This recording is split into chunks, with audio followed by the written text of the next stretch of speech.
All right, well, welcome to our Phase 1 workshop today, Cindy. And I'm glad you came, right, Dolly? So you get some good information here along the way. So, all right. So we usually start off the workshop, and we're probably going over stuff that we don't necessarily need to go over, but we're going to go over it anyhow. Do we need a weight loss protocol in the United States of America? The answer is probably yes. I mean, when you look at the statistics, you don't have to look at statistics. You just walk outside and see, hey, listen, as a nation, we are pretty fat.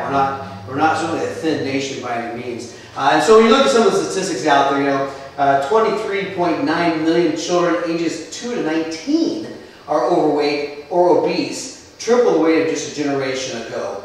Among Americans aged 20 and older, 154.7 million are overweight or obese. The total excess contributed to the current prevalence of adolescent overweight and obesity is estimated to $254 billion. And there's not one state in America that has an obesity rate of 20% or less.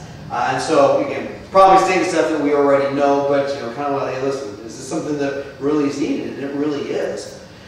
You've probably heard the generation of kids, so like my kids' generation, my kids are 17 and 15, that age is the first age generation that's not going to live as long as we live. And the main reason is that, again, obesity and diabetes are just going to be epidemic amongst that age range. And so, again, one of the reasons that we talked about earlier before we started the workshop is why we put it in the office is because it is kind of a mission. Not only as a chiropractic office do we want to get people off of drugs, but hey, listen, I want my kids and my grandkids to be healthy and live a long time as well. So there's a thing called metabolic syndrome, which we're going to go over a little bit later, but these are kind of the components of metabolic syndrome. Basically, talking about metabolic syndrome, there's 4 components. There's obesity, there's high blood pressure, there's high cholesterol, and then there's type 2 diabetes. Okay, and so this slide here just says, hey, listen, 24 million men and 40 million women suffer from abdominal obesity. 25.8 million people of all ages are affected by diabetes. 67 million American adults have high blood pressure, and 71 million have high LDL, or what we call bad cholesterol. So again, just a lot of folks out there needing our help, basically. The impact of obesity on individuals is, reasons why people come to see us: high blood pressure, type 2 diabetes, not sleeping well, breathing, sleep apnea. Yeah, it's one of those things I'm just amazed. I don't remember sleep apnea being a big deal with my parents' generation. But now it seems like every other person I talk to, again, a lot of my patients that come in, that's one of the things that they've got is sleep apnea. Cancer, of course, and we won't go into too much today, but really with the ideal protein is a ketogenic diet. And there's so much research out there right now about, listen, ketogenic diets are good for people with certain amounts of cancer because cancer likes sugar. And so cutting that sugar out of your diet, eventually save you from getting cancer. Again, weight problems, cause joint problems, osteoarthritis, strokes, reproductive problems. We've had several patients that once they got the weight off, then were able to get pregnant as well. And so that's kind of cool too. And then of course the other reasons that listen, a lot of folks that are overweight, their emotional well-being is not good. They tend to have low self-esteem, and unfortunately, there's still bias and discriminatory out there among society. I mean, 2 people going for a job, and one's fit and looks healthy, and one's not. There's still that bias out there. And so, definitely the reason why we want to get people healthier is that we're not getting healthier as a nation, and it can cause a lot of problems. So what is the culprit? Well, the culprit's sugar. Okay, and I think most people, when they think of sugar, cake, ice cream, candy, chocolate, that's the sort of sugar that pops into their brain. And obviously that is, a big cause of people getting a lot of sugar. But what a lot of people don't realize is that pretty much every carbohydrate that you put in your body becomes sugar. Some of them just do it a lot faster than other ones do. Okay, so a broccoli is a cauliflower, or sorry, broccoli's not a cauliflower. Just check it. Broccoli's a vegetable, and cauliflower is a vegetable, but they turn to sugar, but not like table sugar does. Okay, so when you look at 4 grams of carbohydrates equals 1 teaspoon of sugar. and we tend to take a lot of sugar in as Americans. To make sure you're still engaged in the workshop, back in the year 1905, North Americans ingested about 5 pounds of sugar or less. Okay? In the year 2013, you want to take a guess at how much sugar Americans are taking in nowadays? It's a good guess, but it's actually a little bit low. They say that 150 to 200 pounds of sugar. So if you go back to this one here, the 5 pounds of sugar that we took in back in 1905, again, was probably, even though it was sugar, it was probably better sugars. It was probably more, again, fruits and vegetables and things that didn't turn to sugar as quickly as the things that do now. Okay, versus nowadays, when we go to 150 to 200 pounds, we're probably still taking in 5 pounds of decent, kind of, like say, good sugars, or the sugars that are probably better for you. And the other 145 to 195 pounds of sugar is your Coca-Colas and your ice creams and your cakes and your pizzas and whatever else. Stuff that's really not that good for you. So really, sugar is the culprit. We mentioned a minute ago, nowadays if you go to your doctor and the doctor does a bunch of blood tests on you, he's going to say, listen, you potentially have what's called metabolic syndrome. Or what they'll say is that you've got one of these 4 things, or maybe 2 of these 4 things, or maybe 3 of these 4 things, okay? But there's basically 4 hallmark symptoms of metabolic syndrome, which they seemingly are unrelated. Okay, so most people, when they've got high blood pressure, they don't realize that high blood pressure and high cholesterol are tied in together. Or they don't realize that insulin resistance and type 2 diabetes is tied into high blood pressure. But they are actually all tied into the same thing, which is this big word right here. Basically lets the body not be able to handle the sugar that you're taking in there. Again, kind of a modern day epidemic, we kind of went over this a little earlier. The current generation of children may have a shorter lifespan than their parents. 1 in 3 U.S. children are expected to develop diabetes. Over 1 in 4 Americans aged 17 to 24 years are unfit for military service due to obesity. It's somewhat shocking to me. Do you have kids? 24. 24. It's kind of shocking to me. I have been blessed. I got 2 boys that love to do outdoor things and are relatively active. And my oldest son actually eats very, very well. And so I look at them, but then I look at all their friends. And again, a lot of the kids they hang out with, because we tend to sit in flocks, of people. A lot of them play baseball or football players. So a lot of them are still relatively fit and relatively athletic. But then a whole bunch of their friends aren't. And it's kind of almost shocking to me, how many kids are not, fit. I was looking at some pictures the other day. Hi there! Come on, I saved you a seat right up front here. There you go. We don't have a front row. We don't have a front and back row today. Yeah. So you haven't really missed a whole lot. Okay? This is what you've missed. We're really fat as Americans. Okay? It's not getting better. It's getting worse. The culprit is sugar. Yes. Okay? And that's pretty much catch shit where we're at right now. Okay. I had digressed just a minute though. A couple weeks ago I was looking at some pictures of somebody on my dad's side of the family sent pictures from way back when my dad was a child, basically. My dad's 79 almost. So he's probably somewhere in that teenage range, basically. The Wood family picnic up on the ranch up in Colorado. And there's probably, 30, 40, 50 people in a lot of these pictures. And I was hard pressed to find an overweight person in all those pictures. And none of the kids in the pictures were overweight. And so now you just go basically 2 generations to my kids' generation, and 5 out of 10 would probably be overweight. And so we definitely are a different nation. Now, again, I'll digress just a little bit. Has our genetics changed that much in 2 generations? No. So the most common thing you'll hear when you go home tonight and you turn on the TV is, if you can't control your high cholesterol, your high blood pressure, your type 2 diabetes, it might be because of genetics.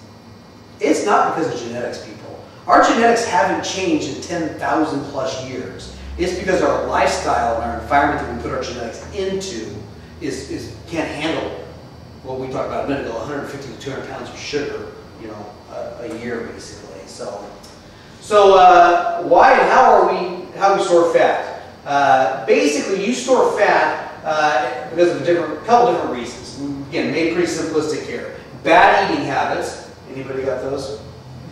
Yeah, most of us. A dysfunctional pancreas, which we're probably going to cover here in a little bit, and then lack of exercise. Well, again, when I look back at the pictures of my family back 50, 60 years ago, they're farmers and ranchers.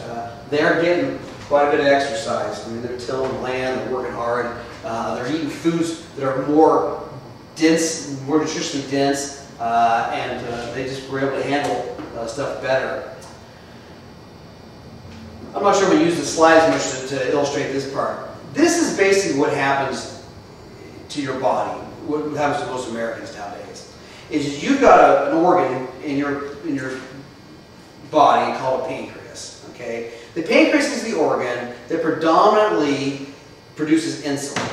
Okay, and insulin really has one or two functions basically. When you eat a lot of sugar or carbohydrates, okay, when that food goes into your stomach starts to digest it, and if it's like table sugar, it takes that sugar, and because that sugar is so simple to get right into the bloodstream, table sugar just automatically goes right into your bloodstream, and it's easily accessible by every organ and muscle in your body to use that sugar really, really quick. Okay? Or if you have a piece of broccoli, that's a carbohydrate. But because broccoli is a complex carbohydrate, your body's stomach and intestines have to spit out a bunch of enzymes and digestive chemicals to break that broccoli apart so that it can be used by your body as fuel. And it takes a long time for that broccoli then to become blood sugar. Okay? But what happens in America is we tend to eat a lot of foods that turn to sugar pretty quick.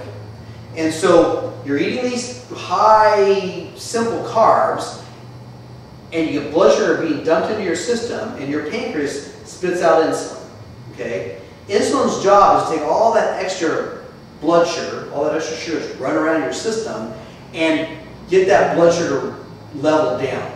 Your brain can only handle blood sugar within a pretty small window. It can't be too high, and it can't be too low. Okay, if it gets outside of those things, your brain don't work very well, and your body doesn't work very well, and you go into things like comas and bad things. Okay, so pancreas spits out insulin. Insulin's job is to take that blood sugar and get it down real quick. Well, when we do that, the body spits out a bunch of insulin, the blood sugar drops pretty quick, and then about an hour and a half later, what are you again? You're hungry again, aren't you? And what do you crave? You crave more sugar, more carbohydrates. So you put a bunch of carbohydrates and sugar in your system, your pancreas spits out more insulin. Blood sugar first goes up, then it goes back down, now that you've got insulin in there, and we get this vicious cycle. Okay? And so you train your pancreas at that point to become really sensitive to sugar, and it's almost like you look at a cake and your pancreas is probably spitting out insulin already. Okay? Now the good thing about that is that it keeps your blood sugar within a pretty stable window. But where does all that extra sugar go to when your insulin's taking it out of the bloodstream? Well, it likes to put it right here, and it likes to put it right here, and it likes to put it right here. You know what I'm saying? It's got to pack it on. It packs it on as fat, basically. Okay, and so that is why, long story short, basically, of why we are fat in America. We take too many basic carbohydrates and/or food combinations. Carbohydrates and fats, which causes a big increase in blood sugar in your body. Your pancreas spits out insulin. Insulin takes that blood sugar out of the bloodstream. It's got to put it someplace because you're not exercising enough to burn it off. It stores it as fat, and we just get this cycle. But it's a pattern. People come to us and they'll say, "Doc, I don't really eat all that bad." Well, first off, they don't even know what bad is. Okay, that's really the most common thing that when people come in, that we've got to retrain them, and really to kind of get to phase 4 where they maintain their weight, is getting them to understand that what they thought was not that bad really isn't that good for you. Classic example is my wife. My wife hits her mid-40s, early 40s I guess at this point, and she's having trouble keeping the weight off, okay? And she'd say, I don't eat that bad. You know, again, as a chiropractic family, we don't eat horrible. I mean, we're not, you know, we still hit, you know, restaurants and fast food periodically. It's not like we eat horrible every meal, you know, but when you go back and you look at, you know, the food combinations that we were doing, and then again, the kids at that point were a little bit younger, and so the kids wouldn't finish their plate, and well, you can't let food go to waste, so, you know, nibble this, nibble that, and also you realize all the bad things that we do eat. And so that is the reason why we tend to be fat in America, because insulin, our body has to release too much insulin because we get too much blood sugar and it stores it as fat. Your body has 3 sources of energy that it can draw from. Your body's always going to burn carbohydrates, or glucose, which is basically another name for sugar, and sugar first. Once this source of energy is used up, your body turns to either protein or fat. Okay? With ideal protein weight loss method, you want to maintain your muscle mass and you want to burn the fats off. Okay? So we're kind of switching gears here a little bit. I told you why we got fat, too much sugar, insulin storing it as fat. Now I'm going to kind of tell you how your body works and how ideal protein works to get the fat off you while maintaining your muscle mass. Okay? With most typical diets, you're going to lose 3 things. You're going to lose water. Okay? So the first week on ideal protein, we had a couple of us here earlier today. They lost 6 and 7 pounds to get, you know, both of them. Their first week on the protocol. Okay? Well, the reason they did that is because probably 3 or 4 pounds of it was water. Okay? And then they lost probably a little bit of fat, and hopefully they didn't lose any muscle at all. But on typical diets, you typically are going to lose water, you're going to lose fat, and you're also going to lose protein, or you're going to lose muscle, okay, or muscle going to lose protein.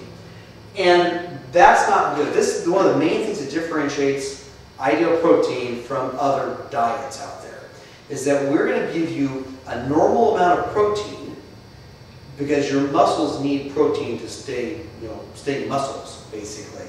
And if we don't give you enough protein, your body's going to lose muscle. Muscle is the metabolic engine that keeps your metabolism humming along pretty good, okay? And so what's happening on most diets is not only do you use water and fat, but you lose that muscle, and then you come off the diet, and now you have less muscle mass than you did going on the diet, and now your metabolism is slower, and so you tend to put the weight on faster. And that's one of the things that I think about ideal protein is that our dieters that get to phase 4, if they for some reason goes off the rails and they tend to start going back to their old habits, they will put the weight on slower than if they've been on some other diet. And like Cindy and I were talking a bit later, we have lots of dieters that have got to that phase 4, and now they're here just 2.5, 3 years later, and yeah, they might be up a little bit, 20 pounds or something, but they haven't put the whole 70 or 80 or 90 pounds back on because they got that pancreas functioning better. So this slide, everybody says, listen, when you do these other diets, what ends up tending to happen is you end up losing lean muscle mass, and then you go back to putting the weight back on. Well, the fat comes on, but because people aren't working out, they don't tend to put the muscle back on. And so now they've almost got kind of double whammy. They lost 40 pounds, and then the 40 pounds comes back on, but when they lost that 40 pounds, 20 of it was fat and 20 of it was muscle, but when they put the 40 pounds back on, it's often, most of it's fat and not a whole lot of muscle. So they've almost kind of got double whammy on that one. So what most, have you ever dieted before? Well, most of the diets that are out there, again, the Weight Watchers, the Ginny Craigs, the Nutrisystems, those sort of things, basically what they've done is they've taken what we consider to be a balanced diet and they just have cut your calories down. So I'll use Weight Watchers because it's a pretty popular, common one. You know, you've been eating 2,000 to 2,500 calories a day. Now they say, listen, we're going to take you down to 1,500 calories a day. That's going to be about 300 calories less than your body burns. If you do that long enough period of time, you're going to, you know, take the weight off that you want to take off. So basically, they've taken a diet that's balanced. It's the same proportions of carbohydrates, fats, and proteins, and they are just cutting down your calories. So this is the slide that I like the best at to explain it. A balanced diet, so when you come back and you get all your weight off in our office, we want you to go back to eating what would be a balanced diet. It might be a different balanced diet than you're having right now, but it's a balanced diet. And it's going to have a certain percentage of carbs, a certain percentage of fats, and a certain percentage of proteins, okay? When you do like a Weight Watchers or Jenny Craig or Nutrisystems, basically what they do is they're taking you from 2,000 calories down to maybe 1,200 or 1,400 calories a day. But they're keeping the percentages about the same, okay? And they're saying that's a balanced diet, okay? So that's kind of one of the differences when you do one of the other diets from what you do when you're just eating normally. Now let's compare it to an ideal protein phase 1 diet. On this one here, we go from probably 2,000 or 2,500 calories a day, and we take you all the way down to about 1,000 calories a day, okay? But look at the percentages. We keep the protein at the normal amount that you should be doing, and we cut the carbs and the fats down to pretty minimal, okay? That makes sense? Now, why do we do that? This is the key thing. If we go back, a couple slides here. Remember, your body's got 3 places that it can access energy from.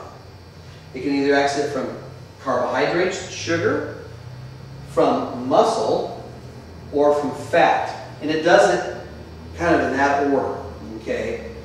So when you get to the ideal protein diet, we've taken the carbs out. Okay, so now your body doesn't have access to any really carbs or sugar.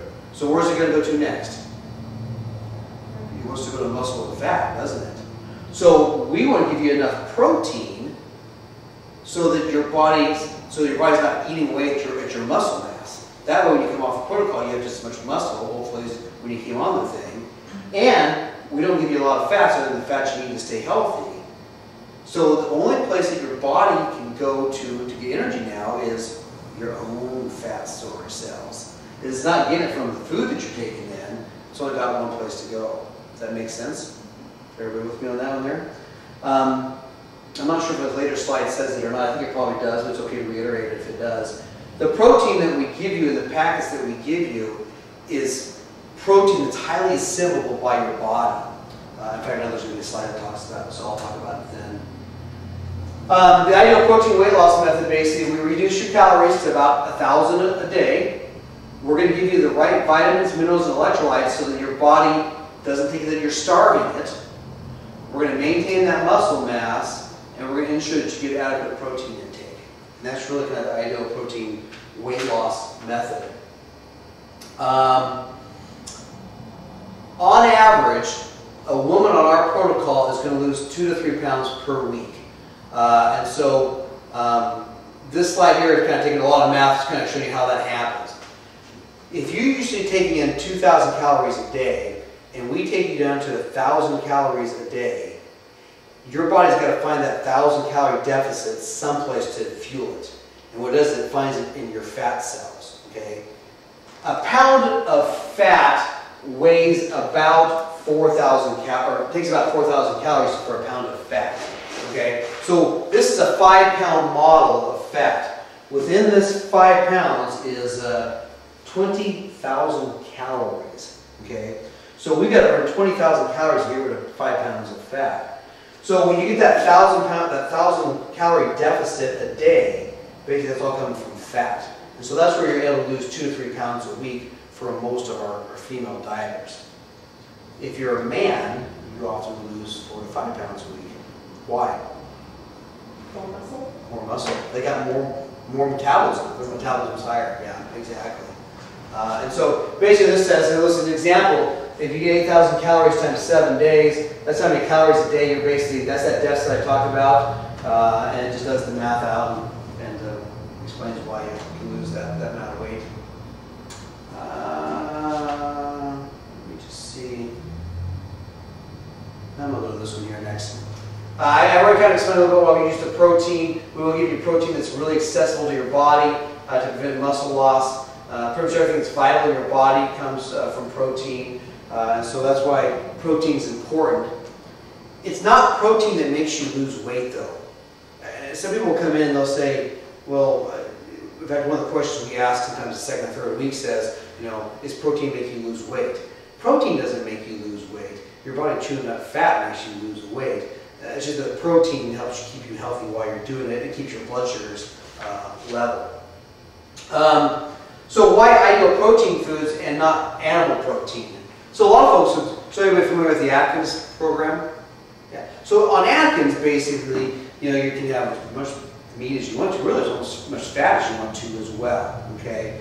The problem is that when you eat a piece of steak that's that big, only about that much of that steak can be assimilated by your body through the digestive process to turn into muscle. And so the idea between the idea of protein foods is that when you take well, you've seen the package, when you open up one of those silver packets and you pour it in there and you make soup or a drink out of it, like 98% of that protein is being used by your body versus only 20% of the steak being used. And so what you're able to do is cut your caloric intake down, but still preserve that muscle mass that you've got. Okay?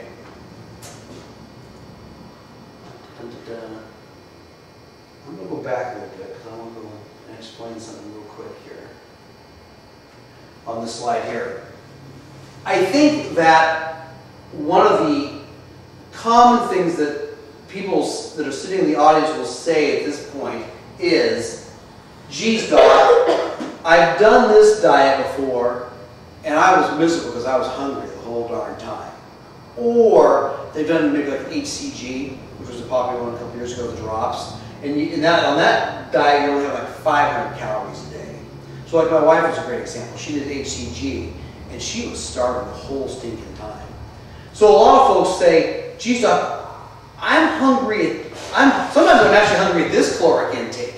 Because they don't understand, again, the whole concept about you put a lot of carbs and sugars in, your body spits out insulin, it drops your blood sugar down, now you're craving food. And so they think, man, I'm hungry here. Well, it's because they've got bad food combinations here, okay? And then they've done some sort of diet and they're hungry here.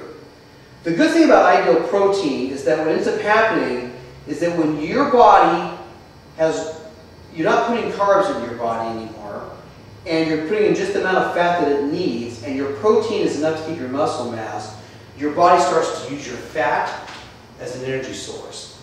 And what it does, it puts it into a state of what's called ketosis. And so ketosis is basically your body using fat as an energy source. And ketosis by nature is a appetite suppressant sort of state for your body. So most of our dieters, I'd say probably 9 out of 10 of our dieters, when they get to the 3rd or 4th week and they're doing the protocol like they're supposed to be doing, they have a hard time getting 1,000 calories in because they're not hungry anymore. And so I think one of the things that when people look at this, they go, there's no way that I can survive on 1,000 calories a day. I'd be too hungry. You just have to trust on this one. If you barrel through and get to the 3rd or 4th week, we typically as coaches will not be chewing you out for eating too much food. We will be chewing you out for not eating enough food.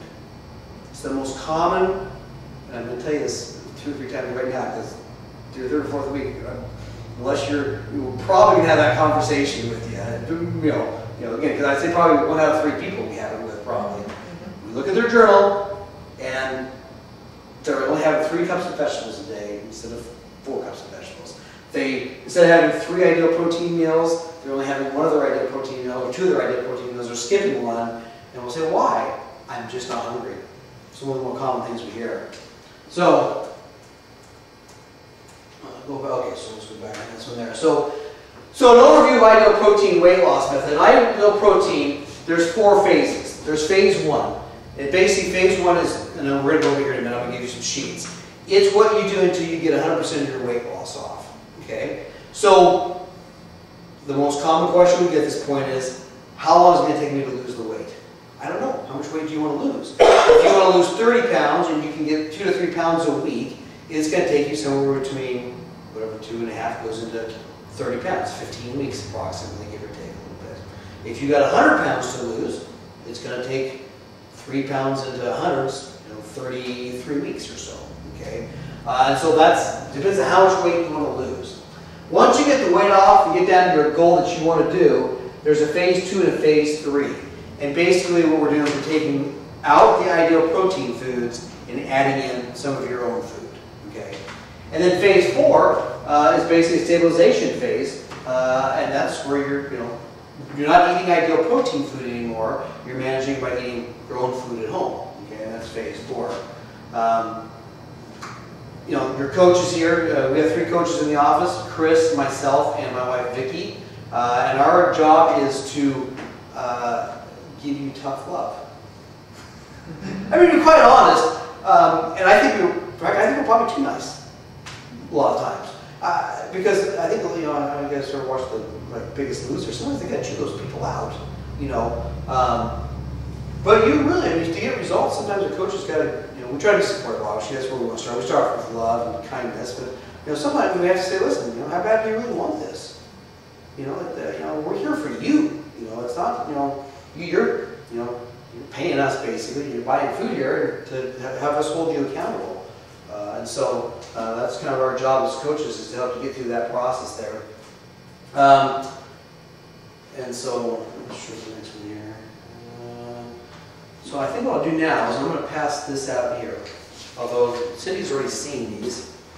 I'm going to give you that there and that one there to you. So this is what a phase 1 is, basically. So the phase 1 is you're having 3 ideal protein meals a day, and then 1 of your own meals a day. So this basically got ideal protein, and ideal protein, and then your own meal here. And so for your own meal, you're having up to 8 ounces of meat, and the meats that you can have are all listed right here. And then you can have 4 cups of selected vegetables, and the selected vegetables are there. So I think a lot of our folks ask us, what kind of vegetables can I have? Well, asparagus, the cauliflower, broccoli, or the common ones. Okay. What kind of meat? Really you can have almost any kind of meat almost. I mean, if you look on the list there's frog legs, and there's elk, and there's deer, but the more common ones obviously are beef, chicken, and fish. Either one of you guys vegetarians? Yeah. We have a few vegetarians that are on the protocol. It's a little bit harder for your vegetarian to get your protein source, and it can be done. It's just a little bit more of, figuring out how to do it for those folks. There's a few vegetables on there that so you can have randomly or a couple times a week, like green beans, something you have twice a week. Tomatoes are another one. Some things you can't have: carrots. Carrots are a big one that carrots and beets are things that are not on the protocol. If you flip to the next page that I handed out there, those are the things that you can't have on the protocol. And they include things like fruit. So you can't have fruit on the protocol. Why can't you have fruit on the protocol? Sugar, yeah. Obviously, nuts, seeds, you can't have on the protocol. Alcohol, because alcohol is basically sugar. It says carrots and beets, I think, on there someplace probably. So those are the do not things. And so, again, when we do the workshop, if you're serious about doing the protocol, you got to look at that sheet. Some people just look at it and they say, listen, I can't give up alcohol for 4 months of my life. I just can't do it. And if that's the case, then you probably shouldn't start the protocol in our office. You know what I'm saying? Or if they've got something else there. But most people, figure their health is more important, so they figure out a way of doing it. We're going to flip through some slides here because they are more technical than you guys need to know about today. We mentioned earlier, ideal protein products are highly absorbable by your body. They have superior quality. They have a high biological value. We have over 60 plus food sort of products. I don't know how they measure how your body assimilates protein. I can only tell you that once a year we go to the big super conference they do here. Like the peach mango drink that we have here is supposedly the highest thing on the market anywhere of any protein thing that's assimilable by your body. Again, I don't know how they measure these things, but when I went to the seminar 2 years ago, they basically listen. We have like some of the highest absorbability out there. And then the last slide there is just for references and whatnot. You're already on the protocol, so I guess I'll go over the protocol for you.